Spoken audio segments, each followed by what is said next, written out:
Hello la famille, c'est Ubuntu. Procès télévisé des 3 milliards détournés à l'action sociale et humanitaire au Burkina Faso. Je vais lire la question du procureur. Est-ce que le tribunal peut accorder le pardon à quelqu'un qui prend l'argent destiné au repas d'un enfant affamé pour nourrir 23 canards sauvages? La question est tellement pertinente. La question est tellement nette. C'est clair dans la tête des gens, oui ou non? J'ai dit, on va condamner et on va recondamner. On va être sans pitié. On doit être sans pitié. Vous là, j'ai lu des commentaires de toujours les mêmes naïfs, de toujours les mêmes faciles, l'esprit fragile. Des gens qui sont toujours à vouloir défendre l'indéfendable. Ceux qui sont prêts à vider les prisons, à force de vouloir comprendre les gens. J'ai dit, on va comprendre zéro personne. Est-ce que vous comprenez ce que ça veut dire, ce procès-là? C'est un procès de sensibilisation. C'est un procès d'éducation. C'est un procès d'électrochoc. Que les gens comprennent le mal dans lequel on est. Ce mal qui a été installé au Burkina Faso par le despote Blaise Compaoré. Cet individu-là, cet énergumène nous a mis dans la merde. C'est ce que ça veut dire. Vous voyez les montants, on a commencé à 3. Aujourd'hui, on est à 5. Qui peut croire que M. Taignan est le cerveau? Qui peut croire que M. Taignan est tellement brillant pour être le cerveau de cette histoire? C'est faux. L'affaire là ne fait que commencer. On croit que c'est la fin, mais ce n'est que le début. Il y a des cerveaux.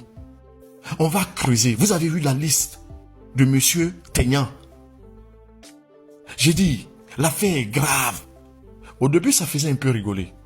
Mais plus on avançait, plus on va se dire, mais c'est quoi ça? Et puis les gens sont là. Que non, moi j'ai détourné que 200 millions. Que non, moi j'ai détourné que 300 millions. Mais c'est incroyable. J'ai dit, Sankara Seni.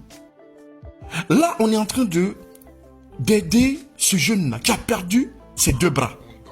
On le soutient, un acte patriotique. On demande aux gens de participer à ce soutien-là.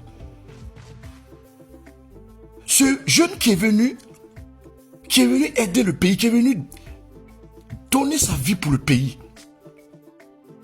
Imaginez-vous, les histoires de l'action sociale là, mais c'est pour les personnes comme le jeune là, Sankara Seni. C'est pour les familles, c'est pour les enfants sans famille, c'est pour ces personnes vulnérables.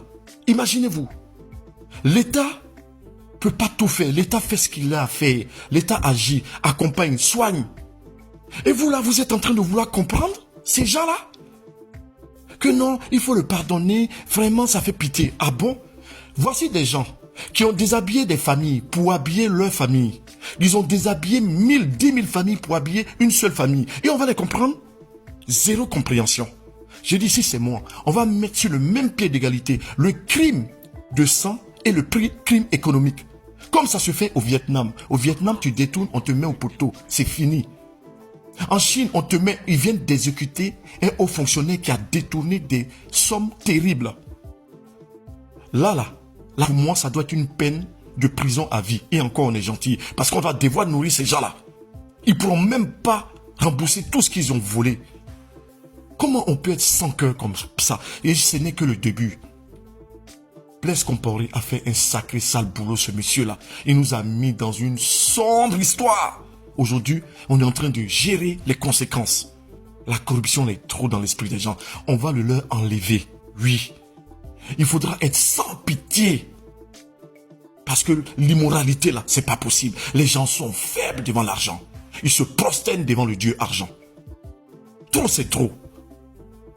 On va régler le compte des voleurs de la République.